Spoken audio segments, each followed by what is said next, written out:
Yeah, there are serious civil liberties concerns around this, and it doesn't bode well that we sit both above us and beneath us in the company of China when it comes to this issue, because, of course, China is infamous for building and there's a Black Mirror episode that kind of reflects this, for building a Big Brother is watching you state where everything is recorded through AI cameras and through a connected system, whether it's your smartphones, your cameras, and all the technology, all integrated into one. And it leads to what we call a social credit system, whereby if anti-social behavior is recorded, it affects Chinese citizens' abilities to do things as everyday, literally as everyday as buying a train ticket. Because the trains are overcrowded. If you've got a low social credit system, because the AI system records behavior that it deems isn't good for society. Maybe you're jaywalking. I don't know if they have that in China. In America, it's a thing where you cross the road while it's a green light, not a red light. It could be anything as mundane as that. You get downgraded in your social credit system, and then you have to go to the back of the queue. So even if you're trying to buy a train ticket, if you've got low social credit, you won't be prioritized as somebody who has high social credit. Imagine that kind of society. It punishes you for behavior that it deems antisocial. Now, that might make sense for you when it comes to crime. Even still, I'm worried. But imagine, because in a autocratic state, antisocial behavior includes things like political opposition or calling out human rights abuses of the state. And so if we sit sixth in the world with camera density, and the 5 cities above us are China, and the 2 cities below us, 7 and 8. Oh, hang on. The 3 cities below us. It's even worse than I thought. 7, 8 and 9, they're all Chinese as well. Then do you feel comfortable with that? And is there a danger that that's the way we're headed? And you just heard in that clip there with the police officer that Rachel Venables was speaking to, what if somebody wants to cover their face? Now, people say, yes, but that won't lead to... The police officer said, well, I don't expect people to be pulled over for that. The point is, if you cover your face because you don't want the AI and you're on a protest, say you're on a Extinction Rebellion protest, let's talk you through the case study, right? This is where it gets scary. This same police force that has just said to you not to worry about it, their comrades in arms, I think it was the Southwest Police Force. Don't quote me on which police force it was. It was certainly in the south of the country.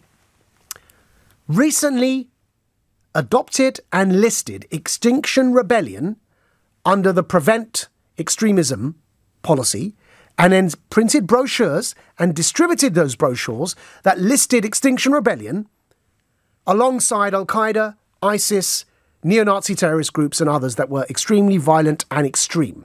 And sitting among that list was Extinction Rebellion. There was, of course, an outcry, and the police eventually admitted their error, apologised, and took Extinction Rebellion off that list and withdrew all the brochures. Now, when you say error, how do you accidentally list an environmental protest group among a whole bunch of violent terrorists? Now, there's many things you can say about Extinction Rebellion, but they are a protest group, not an extremist terrorist group, nor just an extremist group in the sense of extremists like the BNP or, on the other hand, Hizb ut-Tahrir in this country, an Islamist extremist group. Now, take that example. It actually happened. It's a real story. It actually happened. The police listed Extinction Rebellion under the extremist designation, and Prevent brochures were printed with their name next to Al-Qaeda, ISIS, and neo-Nazi terrorist groups. Then imagine you roll out this facial recognition technology with artificial intelligence, and the group, imagine they hadn't been withdrawn from that list. Imagine the police hadn't admitted their error. All of those happy people.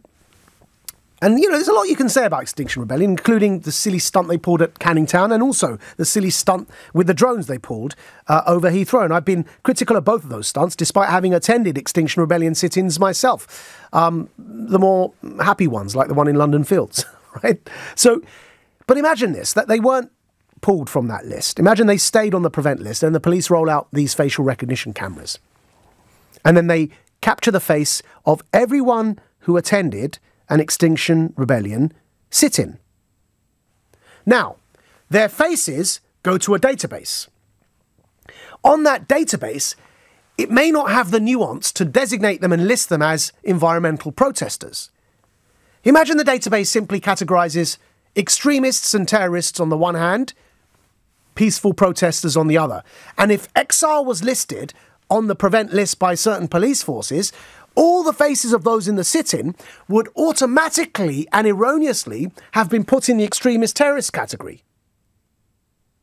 And then the police forever have the faces of all these protesters in the wrong list, in the wrong designation. And that's the danger with this kind of facial recognition technology. The danger is that if a simple quote-unquote error is made in the categorization in the first place, once the data is in, a whole bunch of other stuff, consequences, follow the fact that your face is now in the system. And so when you heard that policeman say, I don't see things like this happening, when someone tries to cover their face, we won't have a problem with that. Of course, you would have a problem with that. If you think you're looking for extremists and terrorists when you're looking for environmental protesters and their face pops up in your list and says, there's a terrorist, go and get him. And you end up nabbing somebody who was sitting in a park, eating vegan food, concerned about the environment. Not least, getting to the racial elements of this, which is part of the problem with AI is the technology still hasn't developed to a point where the biases of human beings stop affecting it. So the best AI we have today, still today, suffers from racial and gender biases because human beings do, and the AI is learning on the job from human beings.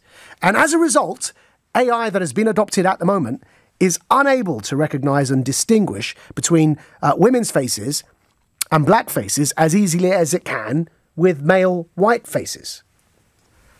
So consider those implications as well. And the whole thing to me sounds like a bit of a nightmare.